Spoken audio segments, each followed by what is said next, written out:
cops ride a wonder. How are able to handle the 800-pound motorcycle with the ease of a child's toy. You came to the right place. I'm going to show you exactly how it's done. Going to be using 3 simple techniques. These techniques are the opposite of your instincts, so you won't pick this up on your own. Somebody's going to show you how it works, and that's what I'm here for. Good rider should be able to bring his motorcycle to a stop without putting a foot down and whip it around in one smooth motion. If you're having problems making a U-turn on the side street, if you tend to duck walk your bike around, I'm going to show you why you shouldn't be doing that and how to get over that. You should be able to put the pegs of the floorboards right on the ground anytime you feel like it. When you hear that scraping sound, it says you've reached the limit of the lean angle, not to go any further. But it's important to find your bike's lean limits at low speeds under controlled conditions, not when rounding a turn at 50 or 60. If you're not familiar with that scraping sound, you get into a turn at 50 miles an hour, you hear that scraping, I guarantee you will straighten up the motorcycle and run right off the curb.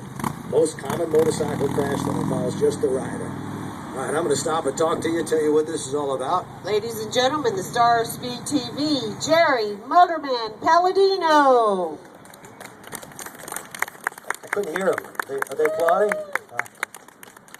For those of you who don't know me, I'm a motor officer instructor from Florida. I'm the maker of the RideLikeAPro video. It's the only instructional video that teaches the police motor officer techniques to you, the average rider. I'll give you my life story in about 2 minutes. I started riding back in 1974. Back then, there weren't any classes or anything. And my initial instructions came from a salesman who sold me my first motorcycle. He said, there's the bike, there's the road, good luck. For more than 20 years, that was the only instructions I had. In 97, I bought my first big cruiser. I hadn't been riding for a while. And boy, this bike felt so big and heavy and clumsy. It felt like I wanted to tip over all the time. If I wanted to make a U-turn, I had to find a 6-lane road to do it on. But I thought I was doing good because my friends needed 8 lanes to make the turn. And one day I'm watching this TV show that had a 5-minute segment showing police motor officers doing their monthly training. And they were whipping the bike around just like I was a moment ago. I'd never seen anything like that. I started calling all around the country trying to find out how I could get that type of training.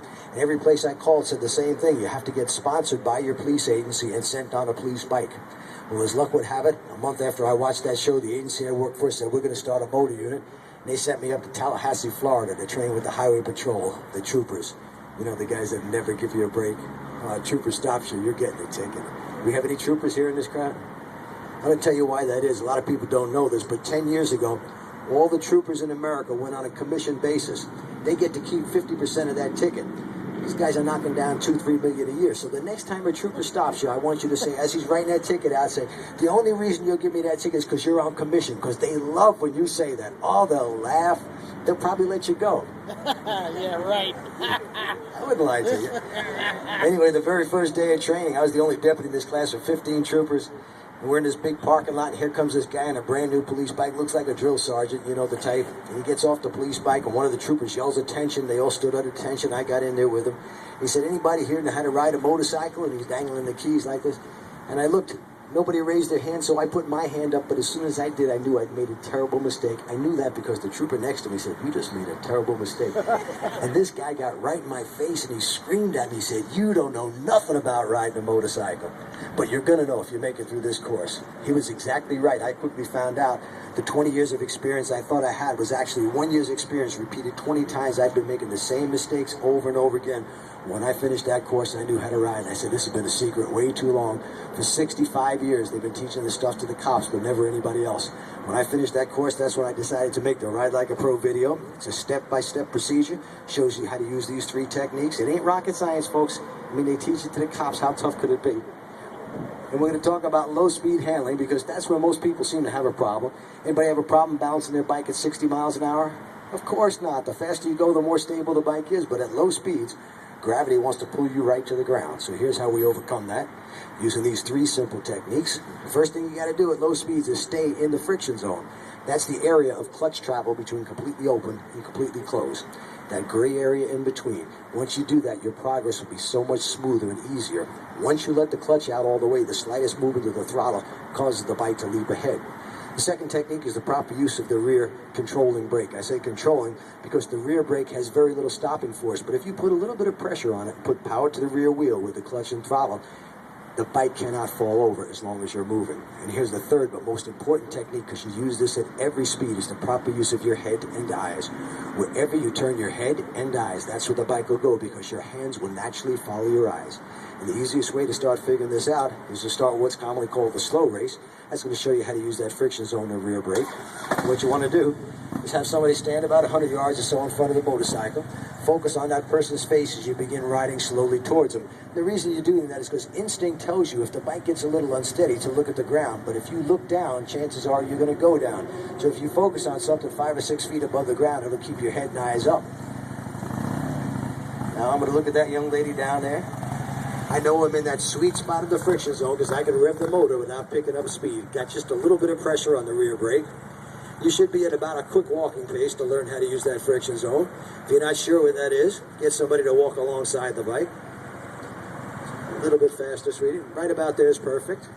Now on a good day, I get her up to 10 miles an hour, but that's just to keep her in shape. In only 10 or 15 minutes, the average person figures out how much easier it is to control the motorcycle simply by putting a little pressure on that rear brake and staying in the friction zone. Next thing you got to do is get over your fear of leaning the bike at low speeds. Easiest way to get over that fear, have somebody stand in the center of the big circle, focus on that person's face as you begin circling around them. And no, guys, if you're going to try this with an old riding buddy of yours, you don't want to be looking at his face. He might look like that guy. Just tell him to wear a full face helmet. Tell him it's for his safety's sake, and he might believe you. But if you have a cute little assistant like I do, you don't mind looking at her face as you start with big circles, leaning the bike just a little bit. Each time you go around, you want to lean it a little further and tighten up the circle. And once again, instinct's going to tell you to look at the ground. Don't do it. That's why you focus on that person's face.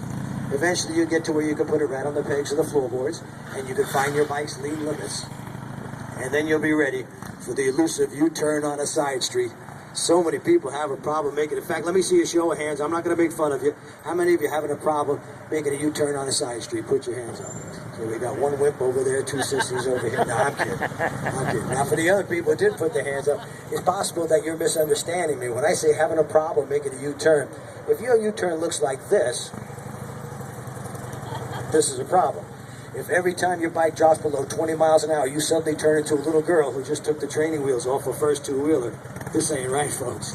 I call people who do this stuff members of the Foot Draggers Riding Club because it's a big club. Oh, you see them everywhere, dragging their feet. You could even be a member of the Foot Draggers Club and not know it, but if you wear your shoes out before your tires, you're a foot dragger. Get those feet up. I know some of you want to check your shoes right now.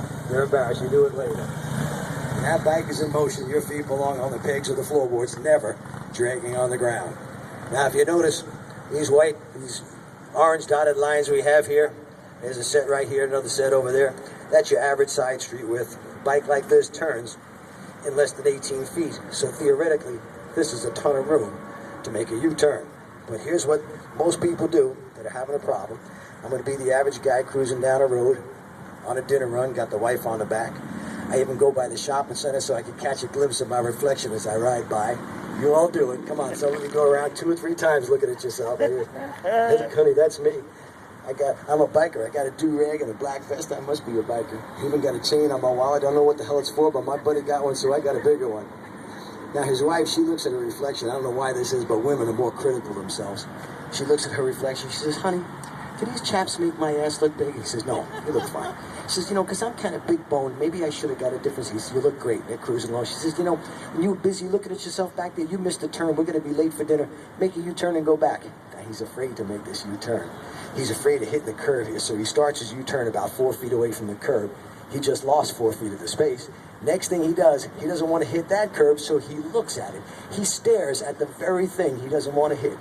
And the more you stare at it, hands follow the eyes, the closer you get to it. It's like a strange force is pulling him right to that curb. No matter what he does, he can't move his arms because that's where he's looking.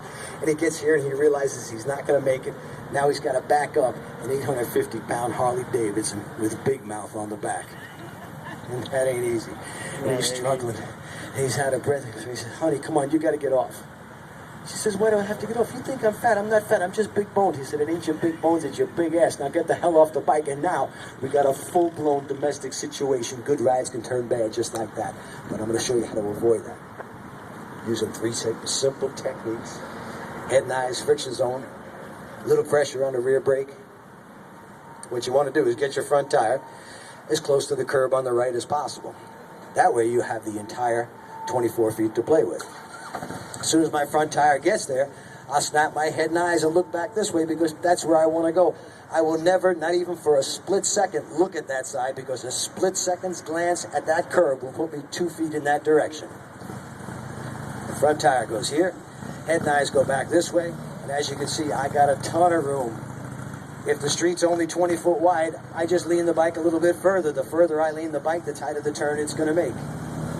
Turns in less than 18 feet, as you can see, in 2 parking spaces. But I know what you're thinking is, there's some skeptics out there, bikers are skeptics. Let me see if I can pick somebody and read their mind. Let's see, this guy right here, I know what he's thinking. He's thinking, I'm filming this, I'd love to see this guy fall on his ass just once. Couple of you think of that. But there's another guy back there saying, wait a second, I ride with my wife on the back of the bike all the time, and it ain't that easy when she's back there. When I try to make a U-turn and my wife's back there, I feel like I'm docking the freaking Queen Mary. I need a tugboat to help me out, so let me see you do some of this stuff with your wife on the back. Okay, this is for the skeptics. My wife has complete confidence in my abilities. She's not afraid to get on here. Nothing changes with 2 people on the bike. By the way, if we got any single guys out there, knowing these techniques, not only would they make you a better, safer rider, but they have an extremely high CDI factor. That, of course, stands for chicks dig it. Girls, you don't want to get on a bike with a guy who's walking and dragging his feet, the handlebars are shaking, he's staring at the ground. Of course not. If he's doing that, I'm questioning his masculinity. He's dragging his feet. He's got a little sugar in his tank. Don't get on there. Sugar in the tank. Right, there we go. Nothing to it. The techniques never change. Head and eyes, friction zone, a little bit of rear brake. And as you can see, the bike handles the exact same way with 2 people on it. Nothing ever changes.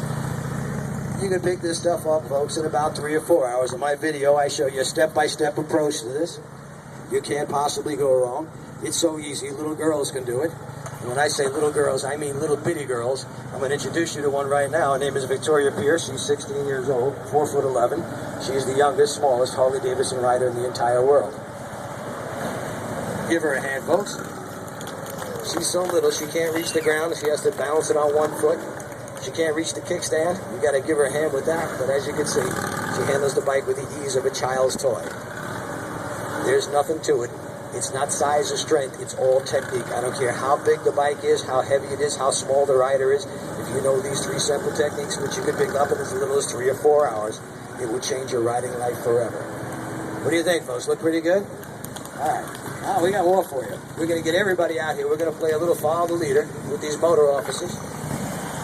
And Barry's back there, too. He took my class the other day. He's now in the top 2% of riders. What we're doing now is not going to be a precision or drill team riding. It's simply follow the leader. They don't know which way I'm going to go, and they don't have to. Since they know the techniques, all they got to do is follow the bike in front. If you think riding a motorcycle is fun now, imagine if you actually knew what the hell you were doing. It's so much more fun when you can actually ride the bike the way it was designed to be ridden.